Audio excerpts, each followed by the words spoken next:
This is the last section of Chapter 8. In 8.8, we're going to learn about credit cards. And as you know, credit cards are a popular way of making payment for purchases that we have, as well as sometimes we use it to help make a reservation, say, for instance, in a hotel room. We'll have our credit card number to use for that. But with regards to the credit card account, what we need to learn how to do is to look at how much we are charging, how many payments we're making per month, so that we can calculate what's called an average daily balance. So we are going to use the average daily balance to help calculate the interest or finance charge, and we'll also calculate the minimum monthly payment. The average daily balance method. So notice the interest is being calculated using the simple interest formula, where R is the monthly rate and time is measured in 1 month. So unlike those other options we were using where we had time as 1 year for simple and compound interest, we are using the average daily balance for a credit card, so it's with regards to 1 month. All right, and P, the principal amount here, is the average daily balance. So the average daily balance can be calculated by taking the sum of the unpaid balances for each day in the billing period. The sum of the unpaid balances for each day in the billing period divided by the number of days in the billing period. So what we're going to learn first how to do is to take a look at an account that has charges and payments made to it so that we can calculate the unpaid balances for each day. Determining the average daily balance. And we're going to go through these steps real quick and then we'll go work one of the problems.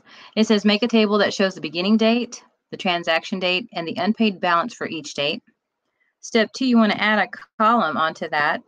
And in that column, what you're doing is calculating or showing the number of days at each unpaid balance.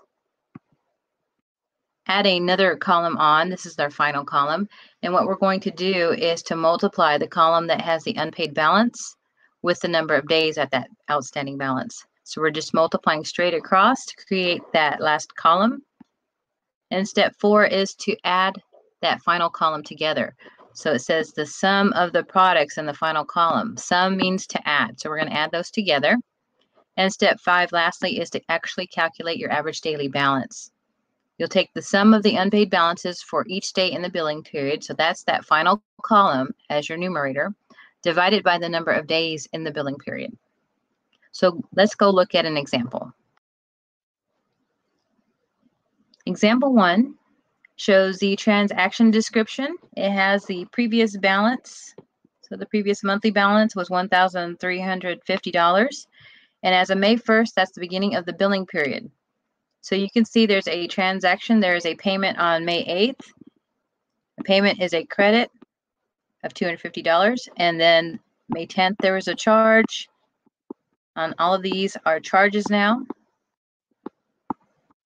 And in the end of the billing statement, it says the last day is May 31st. So it's the full month of May is our billing period. And it says the payment due date will be June 9th. So the thing we need to remember about this is that when you make a payment, you subtract payments.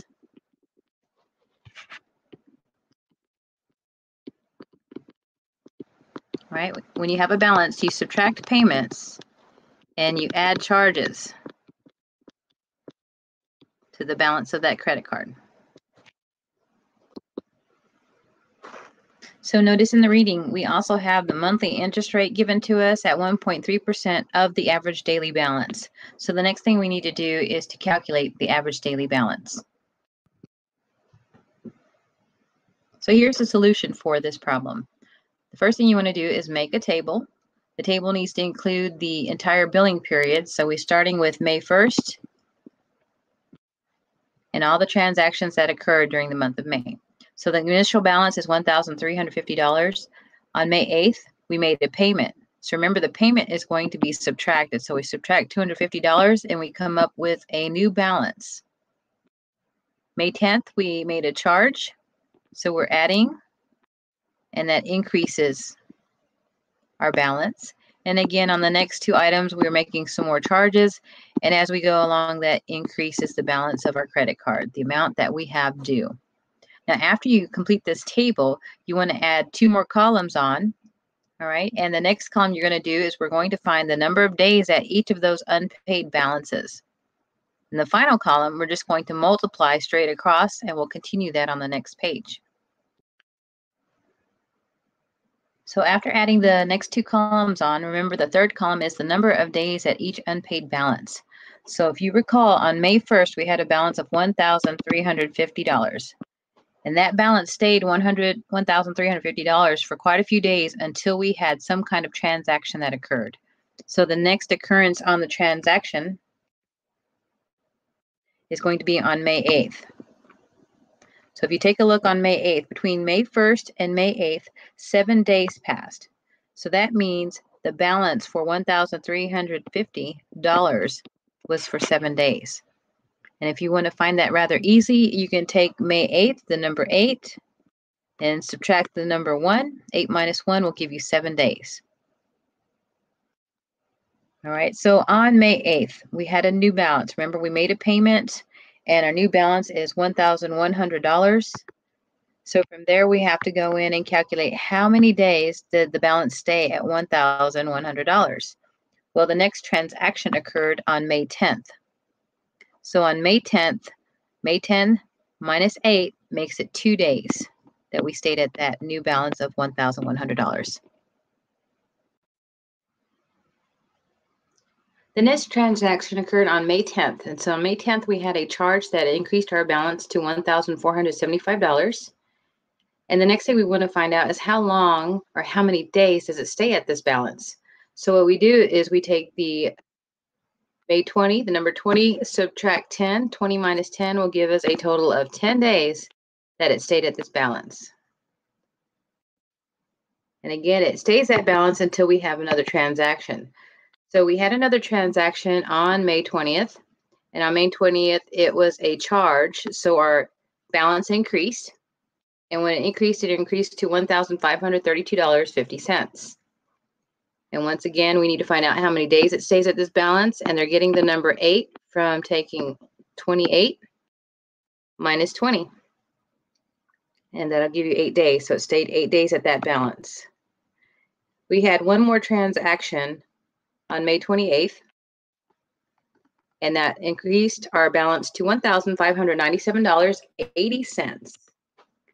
And now to calculate how did we get the number 4, remember there are 31 days in May.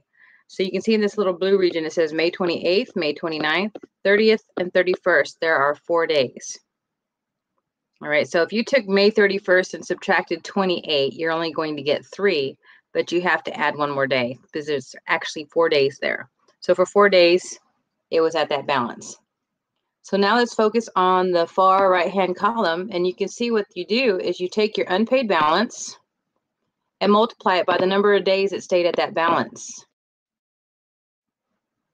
And so that is giving you what we call a product right here. And we do that for each of the columns here. We're going to go and multiply straight across and get each one of these numbers, and then we're going to add them. Remember, this is called the sum of the products right here. This is giving us a total. We need 2 items from this chart. We need to know the total of days of the month, how much is in that billing period. So that's 31. That's our denominator. And the total of the products is $45,051.20. This is our numerator. And we'll go on to the next page and we'll finish doing our calculations. So to finish the average daily balance, remember that is the sum of the unpaid balances for each of the days in the billing period. That was that far right-hand column we calculated, divided by the number of days in the billing period, which is 31. So we have right here $45,051.20 divided by 31. And that's going to give us approximately, remember those squiggly lines mean approximately. So our average daily balance is approximately $1,453.26. Part B for this problem is now asking us to find the interest that will be accrued and added to the June 1st billing date. So remember, the end of the billing period was May 31st. So June 1st is starting the new billing period. And on that first day, it will have interest added to it. So the interest will be found by using the monthly interest rate at 1.3%, and it says of the average daily balance. We're using our simple interest formula. I is equal to PRT, principal times rate times time. The principal is going to be your average daily balance for May, times the interest rate, changed in decimal form, times 1 month. And when you do this calculation, you should come out with approximately $18.89. Now this amount is called the interest, the finance fees, the finance charges. This will be added onto the bill June 1st. Part C is asking us to find the balance due starting on June 1st. So what we need to do is find the last balance on the last day of May, $1,597.80, plus that finance charge or interest that we just calculated, and that is going to give us $1,616.69. And that is going to be the balance as of June 1st. Part D is wanting us to find the minimum monthly payment. So the conditions on here is that if your balance exceeds $360, the customer must pay a minimum of 1/36 of the balance. So in this case, our balance is $1,616.69. We are going to divide it by 36, and it's telling us our minimum monthly payment is $45. All right, if you remember, our monthly payment is due on June 9th, and it says that you're going to take this and round it to the nearest whole dollar. So the minimum monthly payment, $45, is due by June 9th.